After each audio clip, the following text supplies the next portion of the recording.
आज सकाळी म्हातोबाची आळंदी तालुका हवेली येथे माझं एका दशक्रियेच्या निमित्ताने प्रवचन होतं। ते प्रवचन संपल्यानंतर 10 वाजता मी आळंदी म्हातोबाची इथून पुण्याला जायला निघालेलो असताना रस्त्यात गावाच्या बाहेर आल्यानंतर वारकरी संप्रदायातील संग्राम भंडारे आणि काही 10-15 गोरक्षक होते, सगळेजण 2-3 गाड्या होत्या आणि त्या सगळ्या गुंडांनी मला रस्त्यात निर्जन स्थळी अडवलं।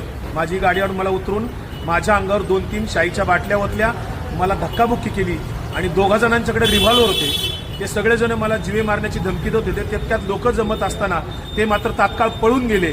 मी त्या सर्वांचा निषेध करतो।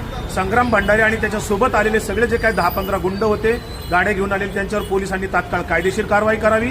मी लोणी काळभोर पोलीस स्टेशनला इथे फिर्याद देण्यासाठी आलेलो आहे। जोपर्यंत त्यांना सर्वांना अटक होत नाही तोपर्यंत लोणी काळभोर पोलीस स्टेशन येथे माझा सत्याग्रह सुरू राहणार आहे।